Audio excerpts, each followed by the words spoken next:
In this lesson, we're focusing on recognizing and identifying emotions, which is going to get us thinking for our main project in this unit.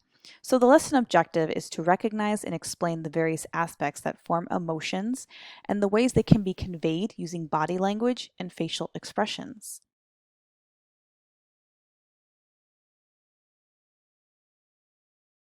So there are 6 common emotions we typically experience: happiness, sadness, fear, disgust, anger, and surprise.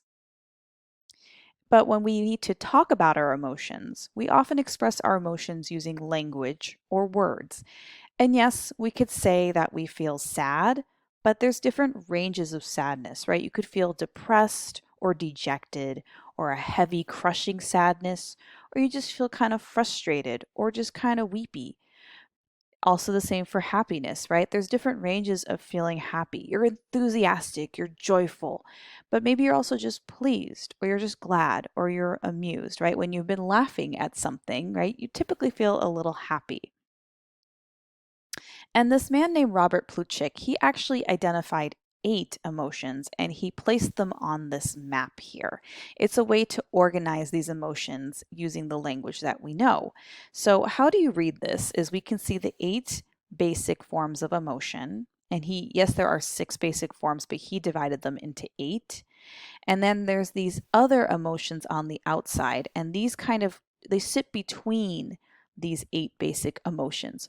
For example, optimism. That means you feel good about something, you have a good feeling, which we could say goes into the category of feeling joyful. But optimism also means anticipation. And when you're anticipating something, either you're anticipating something good or maybe anticipating something bad, which is why it's next to this emotion of anger. Now, aggression is like really angry, you're really mean, but it also could fall into the anticipation category. Don't worry, you don't have to memorize this information.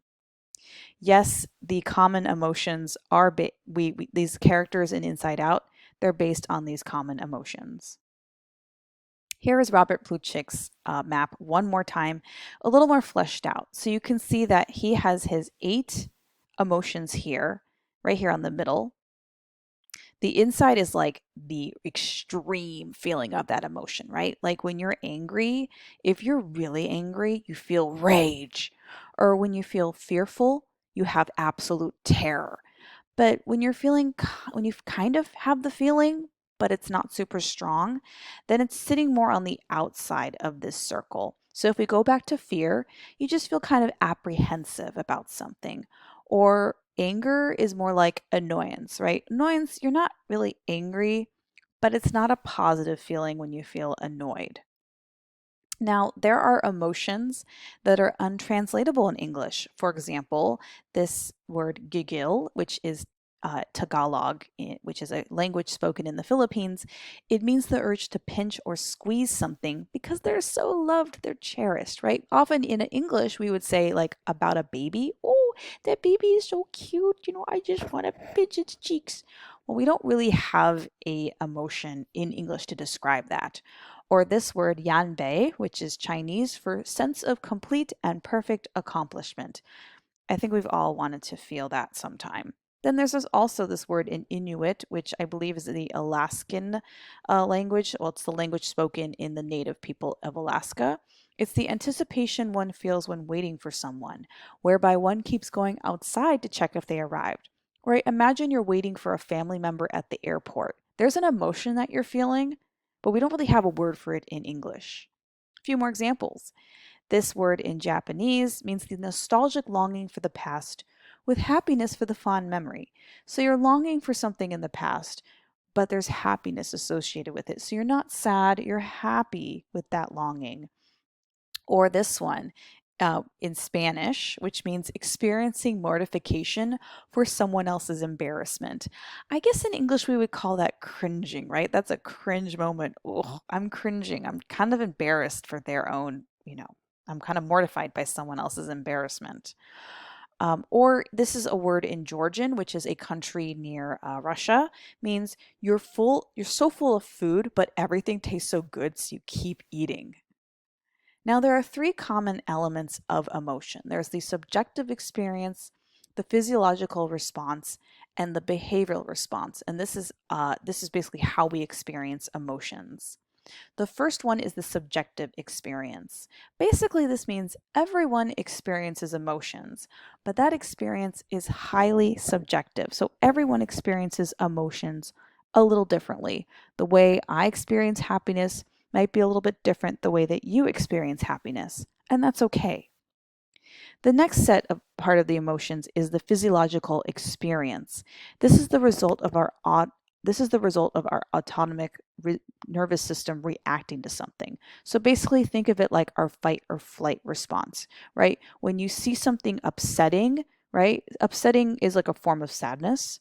When you feel upset, either you want to leave the experience or you tuck it inside of you, or when you're feeling really tense and anxious about something, do you want to run away or do you want to fight it? There's the behavioral experience. This is the actual experience of the emotion, right? When you're happy, you're smiling. When you're sad, you're frowning, you're crying, you're producing tears. And again, this behavioral experience can be expressed differently per person. And why do we have a behavioral experience? Is we're signaling to others how we feel, but this is also just vital to our well-being. It's totally normal to have a behavioral experience. It's a way to express our emotions and to get them out. So think of it this way. There's a stimulus, right? Oh, that's so cute.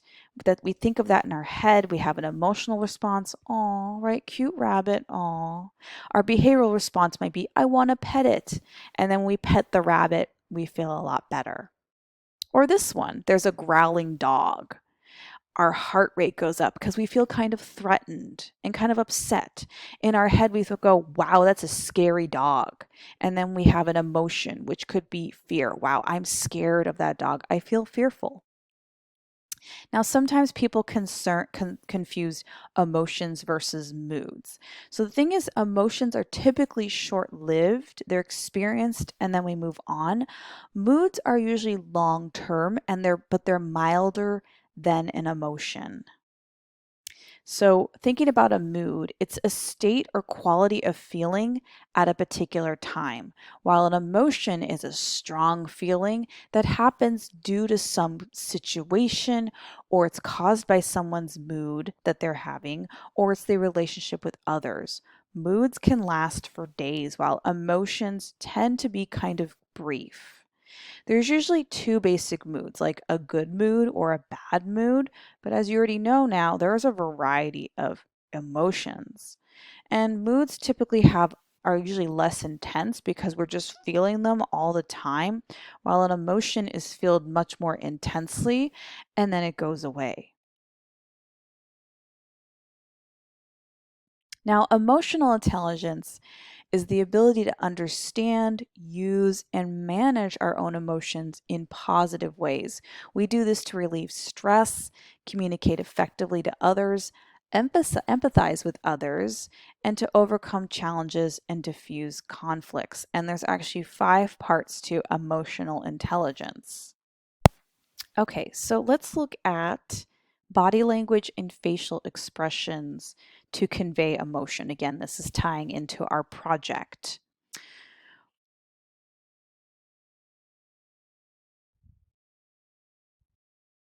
So this is an example of using body language to convey an emotion.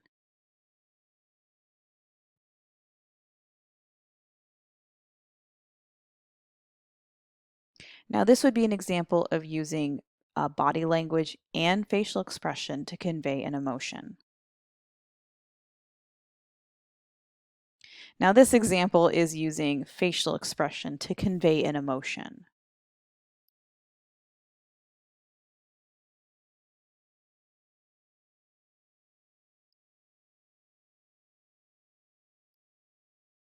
And art, whether it's drawing, painting, photography, sculpture, they have explored ways to represent emotions in art. And often they're using body language and facial expressions.